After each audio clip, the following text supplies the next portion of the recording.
Саламатсыздарбы балдар? Математика сабагынан 5 класстар үчүн видео сабагыбызды баштайбыз.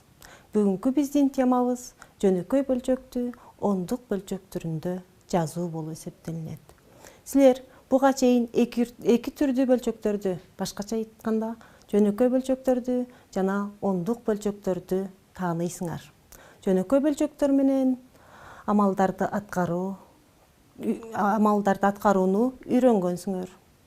Айрым учурларда ондук бөлчөктөр менен да амалдарды аткаруу ыңгайлуу болуп эсептелинет. Буга негизинен кийинки темаларда окуп үйрөнөсүңөр. Ошондуктан көпчүлүк учурларда жөнөкөй бөлчөктү ондук бөлчөккө айландырып алууга туура келет. Аны кантип айландырып алууга болот десек, анда силер төмөндөгүлөрдү билүүңөр шарт. Биринчи, жөнөкөй бөлчөктө бөлчөк сызыгы кайсы амалды аткарарын. Экинчи, ондук бөлчөк бөлүмү кандай бөлчөк боло тургандыгын. Ошондой эле силер туруш жана буруш бөлчөктү билишиңер керек, эске салышыңар керек. Анда эмесе ондук бөлчөктү жазуунун эрежелерине токтоло кетсек. Бөлүмү 10 же ага эселүү сан болгон бөлчөктөрдүн алгач бүтүн жана бөлчөктүү бөлүгүн үтүр аркылуу ажыратып, бир эле сапка бөлүмсүз жаза алабыз. Эгерде бөлчөк дурус болуп кала турган болсо, анда үтүрдөн мурда 0 цифрасы жазылат. Жөнөкөй бөлчөктүн бөлүмүндө канча 0 болсо, үтүрдөн кийин ошончо цифра жазылат деген эрежеге таянабыз. Ондук бөлчөктөрдүн жазылышына мисалдарды келтире кетсек, 10-3 жөнөкөй бөлчөгүн алсак, бул 0,3 ондук бөлчөгүнө айланат. Бул жерде 0 бүтүн бөлүгү, ал эми 3 бөлчөк бөлүгү болуп эсептелинет. Ошондой эле да бир мисал алалы. 5,7. 5,7. Бул жерде 5 бүтүн бөлүгү, ал эми 7 бөлчөк бөлүгү болот.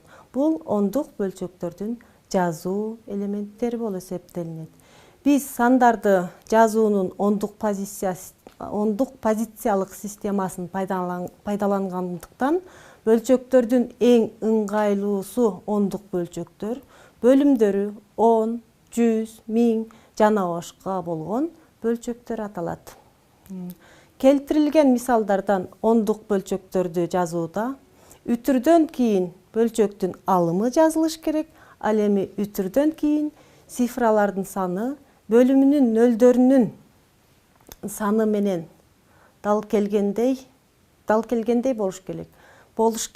Алымындагы цифралардын саны бөлүмүндөгү цифралардын санынан аз болсо, анда жетпеген санды үтүрдөн кийин дароо нөлдөр түрүндө жазып алабыз. Эң негизгиси ондук бөлчөктөр бул чоңдуктарды ченүүдөн пайда болгон. Ошондуктан биз узундуктардын чен бирдиктерин алсак, 1 сантиметр бул 10 миллиметрге барабар экендигин билебиз. Ал эми 1 метр 100 сантиметрге барабар экендигин. Мында бөлчөктөрдүн эрежеси боюнча миллиметр, сантиметр, метр жана граммды тапсак, анда алар төмөндөгүлөргө барабар болот. 1 миллиметр бул 1 сантиметрдин 10-1 бөлүгү болгондуктан, башкача айтканда 1 сантиметрди барабар 10 бөлүккө бөлсөк, анын 1 бөлүгү 1 миллиметрге барабар болот. Аны биз ондук бөлчөк түрүндө жазсак, 10-1 сантиметр муну барабар 0,1 деп жаза алабыз. Демек, ондук бөлчөктөр узундук чен бирдиктерин жана массанын чен бирдиктерин ондук бөлчөккө айландырууда маанилүү ролду ойной алат. Ал эми жөнөкөй бөлчөктү ондук бөлчөктөргө айландырууга карата мисалдарды карап өтсөк болот. биринчи, экинчи мисалдарды кандай аткаруу керек экендигин силер менен тааныштыңар.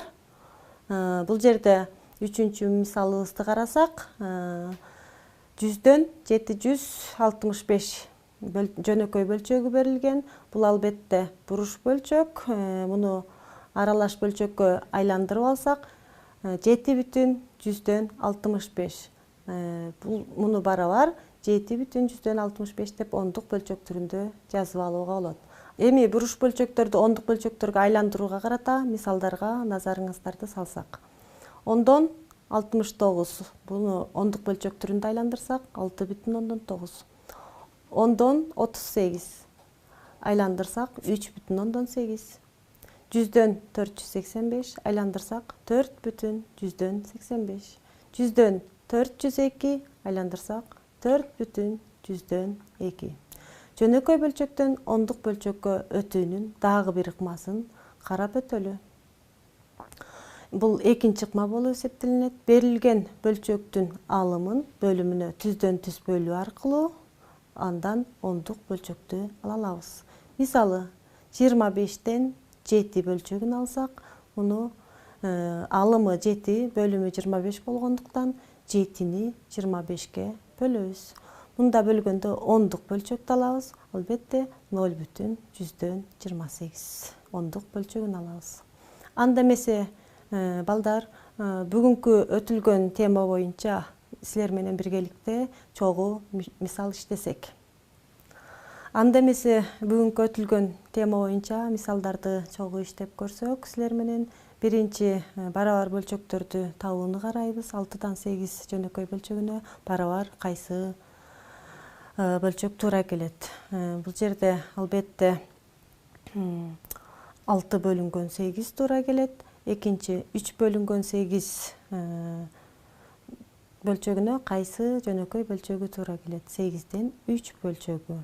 Экинчи бөлүүнү аткаргыла. 3 бөлүнгөн 4 канча болот? Башкача айтканда, 3 бөлүнгөн 4төн ондук бөлчөктү кандай алабыз? Туура, силер ойлогондой 0,175. Ал эми 7-ни 20га бөлсөкчү? Туура, силер ойлогондой 0,135 ондук бөлчөгү келип чыгат. Ал эми калтырылган сандарды табабыз. Туура. Балдар, берилген мисалдардын жооптору менен силердин жообуңар дал келди деп ойлойм.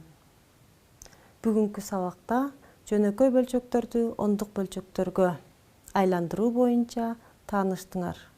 Кийинки сабакта көрүшкөнгө чейин сак саламатта калыңыздар.